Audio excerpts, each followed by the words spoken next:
क्या आप जानते हैं कि हमारी धरती को पृथ्वी नाम कैसे मिला और क्यों हिंदू धर्म में गाय को धरती माता के समान पवित्र माना जाता है? यह कहानी केवल पौराणिक नहीं, बल्कि यह सभ्यता, कृषि और राजधर्म की पहली कहानी है।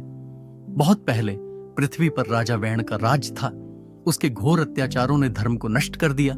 परिणाम स्वरूप धरती माता रूठ गई। उन्होंने अपने अंदर सारे अन्न, बीज और औषधियां छिपा ली। राजविहीन पृथ्वी पर अकाल का साया छा गया और प्रजा भूख से त्राही त्राही करने लगी। तब आर्षियों ने वैण के शरीर का मंथन किया और जन्म हुआ भगवान विष्णु के अंश महाराजा पृथु का। पृथु ने जैसे ही प्रजा का दुख देखा, उनका क्रोध भड़क उठा।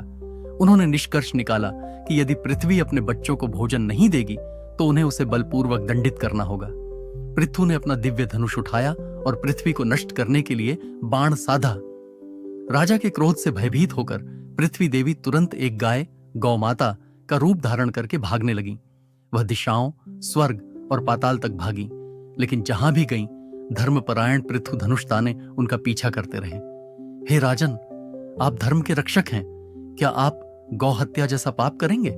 एक स्त्री और गौ माता को मारना सबसे बड़ा अपराध है। आप मेरी हत्या से अपनी प्रजा को कैसे बचा पाएंगे?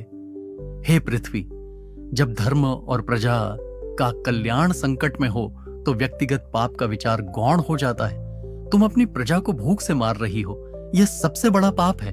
मैं तुम्हें मारूंगा नहीं, लेकिन यदि तुम अन्न नहीं दोगी तो मैं तुम्हें विवश कर दूंगा। मेरा कर्तव्य गौ रक्षा और प्रजा पालन है। पृथु का तर्क सुनकर गौ माता पृथ्वी शांत हो गई।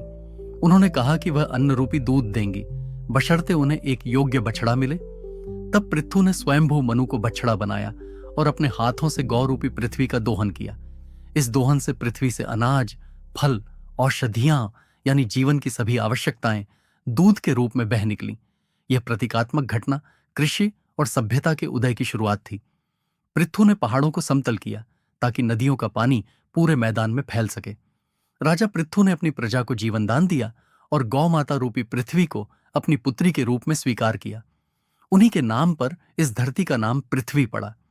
यह कथा हमें सिखाती है कि गौ रक्षा केवल गाय की रक्षा नहीं, बल्कि पृथ्वी और उसके संसाधनों की रक्षा करना है, जो हमारे जीवन का आधार है। आपको यह कहानी कैसी लगी? कमेंट्स में जय गौ माता लिखकर हमें बताएं और ऐसी ही ज्ञानवर्धक कथाओं के लिए हमारे चैनल को सब्सक्राइब करें।